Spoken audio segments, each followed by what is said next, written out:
Здравейте! Знам колко много обичате такива видеа. Ето ме и с новото такова, само че от моят любим магазин. И сега ще ви показвам какво ще готвя аз тази седмица. Този път има изключително интересни неща. И само да ви кажа, че пазарът ми излезе също около 15 евро. 16,50. И сега ще видим какво съм си купила. Наистина са доста интересни неща и нямам търпение. Като миналия път ще си започна с хляба, защото той ще ми е най-голямата любов. Оставям си го ето тук и продължаваме. Както миналия път, имам си орехи. Както ви казах, това е много добре заместител на снаксове, чипсове и всякакви такива неща. И тези от Lidl са си с такива, виждате ли? Така може да си ги затваряте и е много хубаво, защото се съхранява доста по-дълго. Бяха на промоция, бяха около 5 лева за 200 грама, така че са супер. Препоръчвам ви. Ето имат омега-3 масни киселини. Следващото нещо си ми е фолио. Аз взимам такова от Lidl. Много го харесвам. Супер. Аз постоянно го ползвам, постоянно купувам, защото си опаковам хубаво нещата, преди да ги вкарам в хладилника все пак. Започнем с по-интересните неща, си мисля аз. Ще ви подскажа едното е едамаме. За първ път в живота ми ще готвя едамаме. Дори не знам как. Хапвала съм едамаме в Хепи и го харесвам, но не съм се престрашавала сама да готвя. Вижте, даже беше на 4,30 лева. Така изглежда и е до 2,27. Не знам защо е толкова намалено, между другото. Може да се готви дори в микроволнова. Даже може днес малко по-късно за вечеря да го направя, защото вече съм обезумяла от глад. Днес също е неделя. Единственият ми почивен ден. Ходих на маникюр и отидох да си направя малко покупки и така оползотворихме го от този ден. Вече е тъмно навън. Времето просто лети. Взела съм си кашкавалче. Кашкавала на Lidl. Ето този специално е много вкусен. Аз съм доста капризна от към сирена и кашкавали. Винаги ми миришат. Консистенцията не ми харесва. Особено с сирената ми е много трудно. Но в Lidl винаги са перфектни. Този кашкавал е може би един от най-бюджетните им, а пък е много вкусен. Използвам го за всичко и добре се разтапя, което е важно, когато правите пица или като го запичате просто, защото не знам дали сте забелязали, има кашкавали, които просто се размекват като гума и не се разтапят. Аз обичам така, да ми става на конци. Взех си едно авокадо и също такъв тип мънички неща може да не ги слагате в тези нейлоновите турбички, поне малко по-малко отпадъци да правим. На авокадото абсолютно не му пречи, ако си го пуснете така в турбата, да не се очудвате. Аз, например, чепка банани също не ги слагам в турба, защото просто няма смисъл. Следващото ни нещо са ето тези маслинки, които още сега ще отворим, защото първо, че съм много гладна и второ, такива с пипер. Не съм яла от много време. Тези се отвориха прекалено лесно. Чакайте пак да си измия ръцете. Но старо поверие гласи, че ако много добре се отваря капачката, значи са развакуумирани, са развалени. Изобщо не са лоши. Имаше две опции. Едната опция е с чушка, другите са с чесън. След като приключим, ще ви кажа какви са цените на всичко. Сега ви казах само на някои неща. И тази подправка, хора, невероятна е. Ако сте като мен и обичате зелени подправки, аз във всичко добавям риган, розмарин, мащерка. Много обичам. И тук ги има абсолютно тези всичките билките на Прованса. Вътре има, сега ще ви кажа с точност, розмарин, мащерка, чубрица, босирък и естрагон. Топ! Тези подправки са топ. Знаете ли колко вкусно стават картофите с тази подправка? Ако не сте, пробвайте и ще ме споменавате.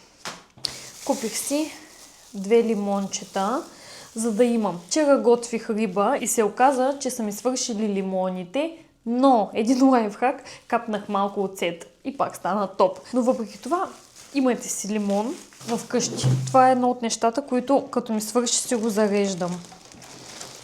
Този шоколад и миналия път мисля, че имах от него. Много го обичам. Много го обичам. Този с бомбонките ми е много вкусен. А тези... това ми е просто вкуса на детството. Тези много си ги обичам. Аз имам периоди, в които изобщо не ям сладко с месеци. Но тези периоди, в които ям сладко, е нещо страшно. Обикновено при мен това е при смяната на сезоните. Есента и пролета напълнявам много. Много ми е вкусно всичко, много ми е хубаво. Още съвсем мъничко неща останаха. Това е нещото, което нямам търпение да сготвя днес. Знаете ли какво е това? Това е супа с червени картофи, лук, манго и кокос. Точно така. Нещо от Латинска Америка, някаква традиционна рецепта.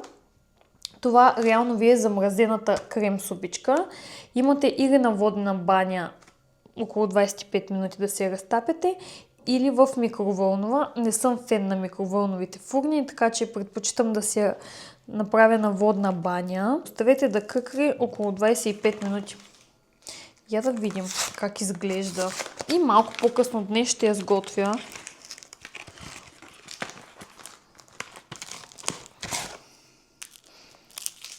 Ето, така си изглежда като обикновена картофена супа. Пасирана и замразена. Има някакви парченца вътре, или това е парчета лед, или е манго. Представяте ли си в картофената супа да ви плува манго? Много интересно и сега ще ви кажа и колко струваше, защото забравих. Вегетарианска, между другото. Последното ми нещо. Най-вероятно знаете какво е това. Имаше много голям избор на боя за яйца в Lidl. Така че, ако не сте си купили, отидете и си купете оттам. Миналата година, честно да си кажа, изобщо не боядисвах, защото реших да мисля разумно. Винаги майка ми и бабите ми дават и аз дори не обичам варени яйца. Разбирате ли какво да ги правя? Аз като имам 20 яйца и какво да ги правя? Просто трябва да ги хвърля.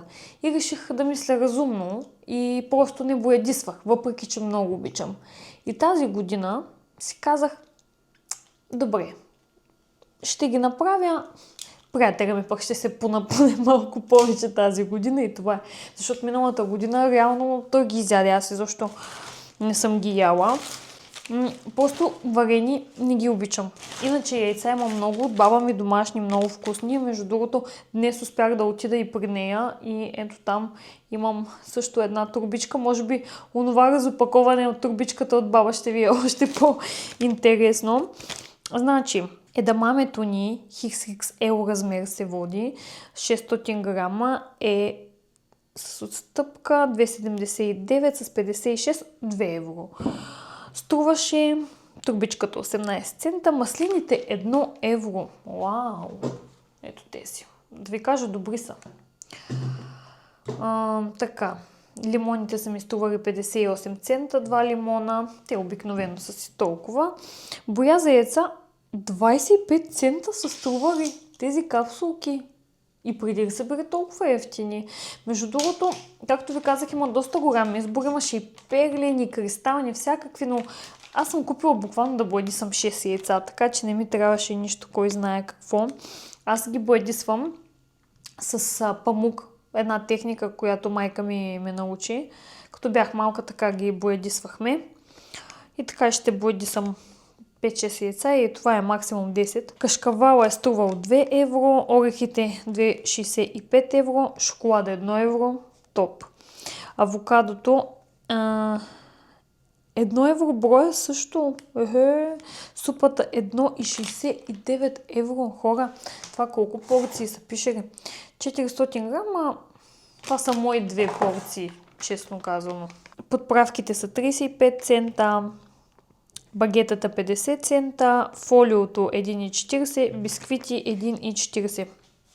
И общата ми сметка е 16,57. Значи не знам дали само при мен е този проблем или при вас, но като гледам цените в евро и винаги ми изглеждат по-евтини. Реално аз съм дала почти 33 лева, което мисля, че е напълно окей за такъв пазар. Дори може би е малко повече, понеже реално не съм взела нещо чак толкова смислено за ядене, но пък като чуя 16-17 евро и ми изглежда, супер, взела съм си доста неща. Така че не знам дали при вас го има този проблем, още ми е трудно да се пренастроя. Но така, това беше пазара. Сега взимам тенджерата, защото съм ви сложила на тенджерата. Взимам я и слагам да варя това на водна баня. И ще направя едамамето. Искам да го запека във фурната с сол и с някакви подправки. Дали ще е хубаво с тези зелените подправки или ще стане някакво извращение, не знам. Но пък бих пробвала. Ако ви е интересно да готвим заедно, напишете ми коментар и ще го направим. И не забравяйте да се абонирате и да дадете лайк, ако ви е харесало това видео, защото за мен и за моето развитие значи много. Благодаря ви и до скоро!